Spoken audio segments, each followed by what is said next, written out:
이번에는 KBS 충주 스튜디오 연결해 북부권 소식 살펴보겠습니다. 박은지 아나운서 전해주시죠. 네, 충주입니다. 최근 충주에서 10대를 성폭행한 경찰관이 재판에 넘겨졌는데요. 치안 최일선에 있는 경찰 성범죄가 끊이지 않고 있습니다. 자질 검증부터 처벌까지 예방 대책을 강화해야 한다는 목소리가 큽니다. 진희정 기자의 보도입니다. SNS로 만난 10대 미성년자를 성폭행한 혐의로 전 충주경찰서 소속 30대 A 경장이 재판정에 섰습니다. 파면 징계 처분을 받아 현재는 민간인 신분입니다. A씨는 범행 당시 피해자의 나이를 알고 있었다면서 미성년자 의제 강간과 아동학대 등의 혐의를 모두 인정했습니다. 성적 자기결정권을 온전히 행사할 수 없는 16세 미만을 대상으로 한 범행에 검찰은 징역 3년을 구형했습니다. 피해자 측은 2달째 심리치료를 받는 등 후유증을 호소하고 있습니다. 또 시민을 보호해야 할 경찰의 범죄를 근절해야 한다면서 엄벌을 촉구했습니다. 반성은 판단 있게 하는 게 아니라 저희한테 해야 어려움 당하면 경찰부터 찾아가는데 이 사건 이후로 믿을 수도 없고. 지난 7월 경기도 인천에서도 미성년자와 성관계한 경찰이 구속되는 등 경찰의 성범죄가 끊이질 않습니다.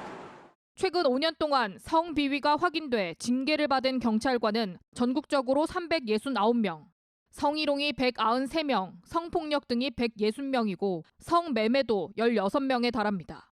일부 경찰의 일탈이지만 치안을 담당하는 만큼 선발 검증과 예방교육, 일벌 100개까지 대책을 강화해야 한다고 전문가들은 강조합니다.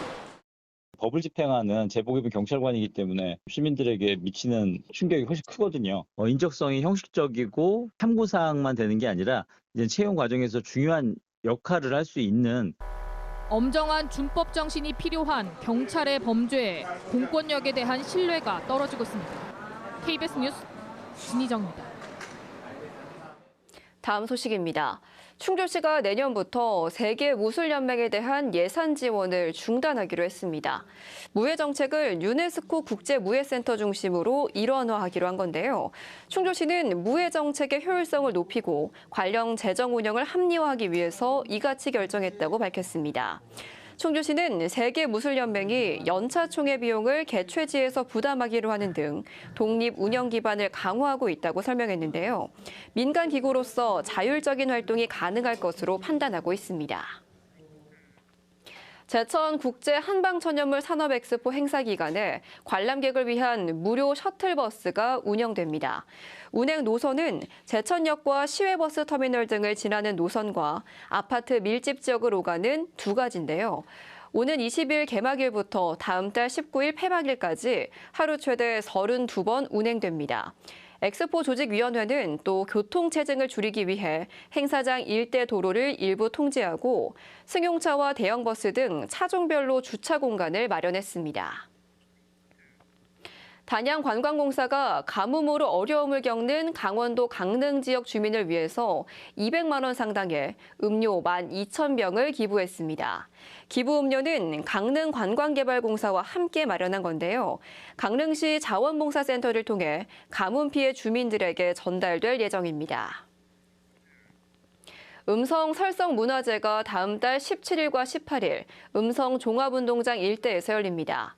올해 설성 문화제는 어제의 숨결을 오늘의 담다를 주제로 음성 전통을 재현하는 공연과 민속놀이, 판소리 경연 등으로 진행됩니다. 행사 기간 음성문화원에서는 천연염색, 소원 등달기 등 다양한 체험도 할 수 있습니다. 축제 기간 전후로는 음성예술제와 군민체육대회 등 주민들이 화합하는 자리도 마련됩니다. 충주 시립태권단이 영동 세계국악 엑스포 무대에 오릅니다. 충주 시립태권단은 오는 20일 영동 국악엑스포 충북무형유산 한마당 행사장에서 조선 풍속화인 대쾌도를 재현한 옛 태권판 공연을 선보일 예정인데요. 이번 공연에선 중원 민속보존회가 장단을 맞추고 관람객을 위한 태권 체험과 태권 퀴즈 프로그램도 진행됩니다. 지금까지 충주에서 전해드렸습니다.